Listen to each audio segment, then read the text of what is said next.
शायद इस वक्त की सबसे चर्चित टॉपिक पूरे देश में वन नेशन वन इलेक्शन क्या हो सकता है, क्या है और आखिर कैसे ये हमारे जीवन में इम्पैक्ट लाएगा। लेकिन आखिर अभी तक ये क्लियर नहीं है कि वन इलेक्शन वन नेशन या फिर वन नेशन वन इलेक्शन आखिर होगा क्या।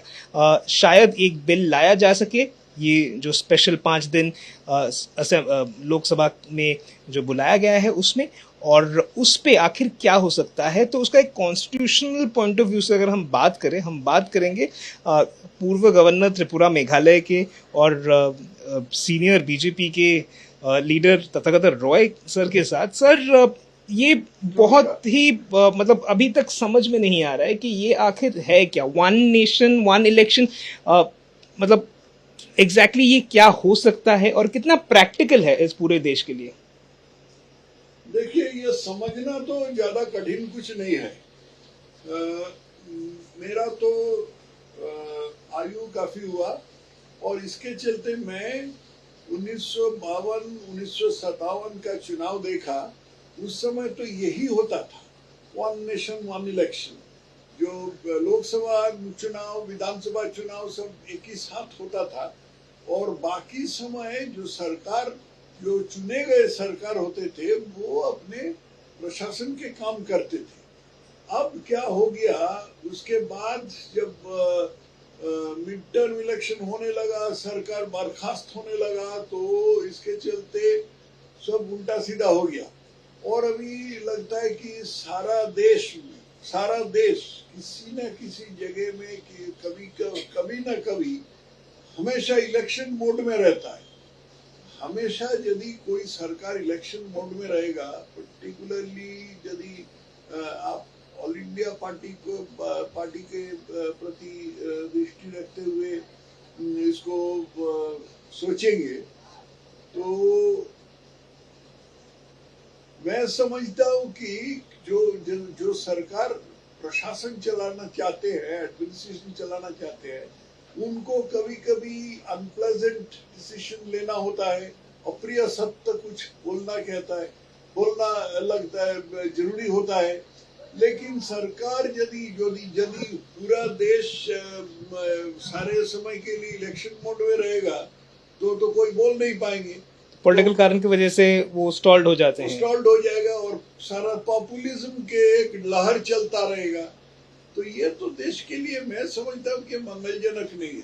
तो पॉपुलिज्म को कंट्रोल करने के लिए ये थ्योरी ठीक लग रहा है। बिल्कुल ठीक है। और यही हमारे जो कॉन्स्टिट्यूशन मेकर्स थे उसके दिमाग में यही था कि 5 साल में एक बार चुनाव होगा।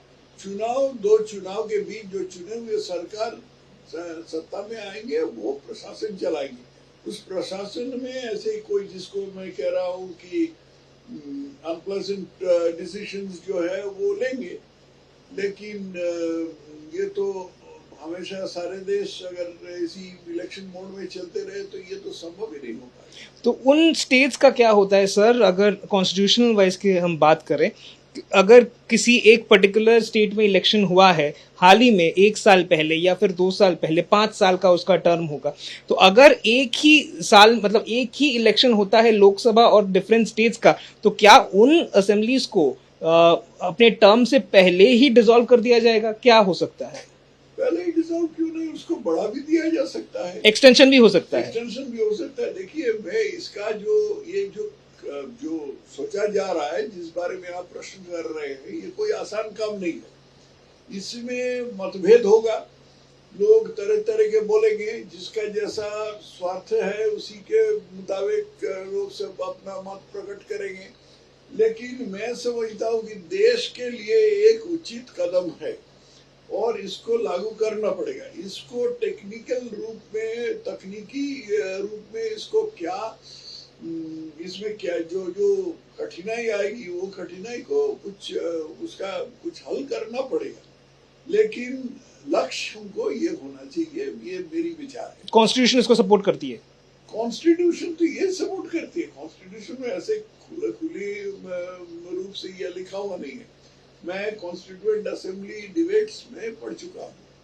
जिस समय गवर्नर था तो काफी समय था मेरे पास और लाइब्रेरी में कॉन्स्टिट्यूएंट असेंबली डिबेट्स था, मैं पढ़ चुका हूँ। उसमें ये स्पष्टीकरण कभी ये नहीं किया कि जैसे one nation one vote one time ऐसा होगा कि नहीं। लेकिन ये जो स्कीम कॉन्स्टिट्यूशन मेकर्स ने बनाए थे, वो स्कीम के मुताबिक क्या साल में एक बार ही वोटिंग होने वाला था विधानसभा में। जैसे मैंने बताया तुमको कि 1952 साल 1957 साल में इसी तरह से वोट हुई। उसके बाद मिड टर्म सरकार बर्खास्त होने लगा और सब उल्टा सीधा हो गया। इसको अभी पटरी पर लाना पड़ेगा और ये देश के लिए सही होगा, तो वो देश के लिए सही है। और किसी हालत से इसको हासिल करना है, सिद्ध करना है, उसके लिए असुविधा जो होगा उसको हल करना पड़ेगा। सर एक दूसरे टॉपिक पे आएंगे। आपने कुछ ही देर पहले एक ट्वीट किया है, जैसे इंडिया ब्लॉक का जो मीटिंग चल रहा है, आपने ट्वीट करके आपने कहा कि इंडिया ब्लॉक जो गलती कर रही है, बीजेपी भी पश्चिम बंगाल में वही गलती जो है वो दोहरा रही है। ये आप क्यों कह रहे हो? देखिए, इंडिया ब्लॉक तो हार चुके हैं। माने जिस पार्टी जिस ब्लॉक, माने आप प्राइम मिनिस्टर कैंडिडेट छोड़ दीजिए, आप एक कन्वेनर भी सिद्ध नहीं कर सकते, उससे क्या होने वाला है? और इसमें जितने सारे नेताएं हैं, सब रीजनल नेताएं हैं, इसका सब लक्ष्य है कि मैं प्राइम मिनिस्टर बनूंगा। सब वो नखरा करते हैं कि नहीं मैं क्यों बनूंगा, वो बाद में तय होगा। हमारे जो प्रिय माननीय मुख्यमंत्री है वो कहते हैं नहीं हमारा मुख होगा कि इंडिया ही होगा। तो इसके मतलब यह है कि बीजेपी एनडीए का प्राइम मिनिस्टर कौन होगा? एनडीए ही होगा। तो इसका कोई मतलब तो नहीं बनता, ये बच्चों वाली बात है। तो इसको कोई ऐसा नहीं है कि इसमें कोई धोखा खा जाता है। धोखा जो कह रहा है, धोखा देने का जो प्रयास कर रहा है, वही धोखा खाएगा। पर ऐसे इन लोग कर नहीं पाएगा। और सन 1990 के दशक में जैसा हुआ था, पहले वीपी सिंह, उसके बाद चंद्रशेखर, उसके बाद देवेगौड़ा, उसके बाद इंदर गुजराल, ऐसे एक साल के कम में एक प्राइम मिनिस्टर हुआ करते थे। इसी तरह का लोग तो ये नहीं चाहते, लोग तो स्टेबल गवर्नमेंट चाहते हैं। तो इसलिए ये चल रहा है। लेकिन उसका कनेक्शन बीजेपी बंगाल के साथ कैसे? बंगाल के तरफ आप देखिए, बीजेपी बंगाल में कोई नेता किसी को नेता नहीं माना जा सकता। 3-4 नेताएं हैं, कहना नहीं चाहिए, वो आपस में थोड़ा बहुत झगड़ते भी है। ये अभी भी चल रहा है आपको लगता है?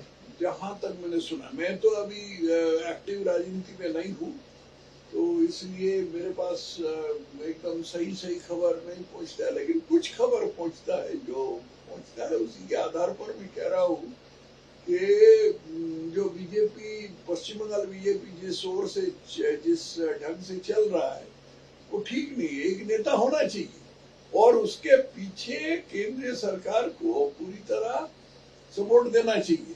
केंद्रीय सरकार को कहना चाहिए कि हाँ यही नेता होगा, बाकी जो है उसको योग्य सम्मान दिया जाएगा, लेकिन मुख्यमंत्री यही बनेंगे। और उसका इमेज बिल्डअप करना पड़ेगा। ममता ने इतने दिन इमेज बिल्डअप किया, इसके ऑपोजिट अगर कोई कहा जाए कि हमारे मूव इंडिया होगा या हमारे बुकसारा बीजेपी होगा, ज्वाइंट ये होगा, ये सब बेकार बात है। तो सेंट्रल बीजेपी की तरफ से ये क्यों नहीं किया जा रहा है आपको लगता है? तो सेंट्रल बीजेपी से पूछना पड़ेगा, मैं तो सिर्फ सिफारिश ही कर सकता हूँ। तो आपने कुछ चिट्ठी विट्ठी लिखी अमित शाह या प्रधानमंत्री को? नहीं लिखता हूँ, क्योंकि मैं अभी कोई ये नहीं हूँ, एक्टिव राजनीति में तो नहीं हूँ। मेरा 75 साल आयु हो गया और बीजेपी के जो रवैया है उसके अनुसार 75 साल जिसका हो गया उसको एक्टिव राजनीति में नहीं होना चाहिए, और ये मुझे स्वीकार है।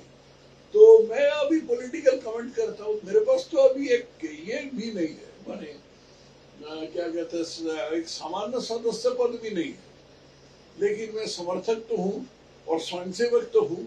इसके नाते मैं तो कमेंट कर ही सकता हूँ। तो ये इलेक्शन का ईयर है, तो इलेक्शन से पहले अगर ये जितने इश्यूज हैं बीजेपी में, अगर उसको सॉल्व नहीं किया गया, तो आपको क्या लगता है कि क्या ये 2021 में जो बीजेपी का हाल हुआ, 2024 में भी वैसा ही रिजल्ट आएगा बीजेपी के लिए? 2021 में तो विधानसभा चुनाव था, उसमें नहीं, मतलब मैं वेस्ट बंगाल के सीट्स के उसमें तो बीजेपी अपने गलती के वजह से हार गए। और 2024 में तो लोकसभा चुनाव है, इसका माहौल अलग है, लोग दूसरा मनस्थिति लेकर के उसमें वोट डालते हैं। तो ऐसे बहुत ज्यादा इसमें असर पड़ेगा ये मैं निश्चित रूप से नहीं कह सकता हूँ, पर कुछ तो पड़ेगा। और 2026 का बात भी तो याद रखना पड़ेगा। अभी पश्चिम बंगाल की जो स्थिति है वो एकदम ऊपर से नीचे, नीचे से नीचे, नीचे से नीचे तक जा रहा है और किसी हालत से इस राज्य को बचाया नहीं जा सकता, बचाया नहीं गया तो राज्य गया ये माने एकदम इंडिया में लास्ट राज्य हो जाएगा। तो इसका जिम्मेदारी अभी सिर्फ बीजेपी का है। बीजेपी के सिवाय और किसी पार्टी का तो यहाँ पर कोई नंबर नहीं है। तो बीजेपी को ये सोचना चाहिए और इसी के मुताबिक चलना चाहिए। हमने बात की तथागत रॉय के साथ, जिन्होंने साफ तरीके से वन नेशन वन पोल क्या हो सकता है और कॉन्स्टिट्यूशन इसको सपोर्ट करता है कि नहीं, उस पे उन्होंने बात की। और उन्होंने ये कहा कि जब कॉन्स्टिट्यूशन बनाया गया था, जो फाउंडर्स थे कॉन्स्टिट्यूशन के, उन्होंने भी कहीं यही सोचा होगा कि साल में एक या फिर 5 साल में एक ही इलेक्शन हो, ताकि पूरे देश में इलेक्शन के सिवा भी दूसरे जो काम है, जो एडमिनिस्ट्रेटिव काम है, वो भी किया जा सके। कैमरा पर्सन ऑर्गो के साथ सूर्याग्नि रॉय, आज तक, कोलकाता।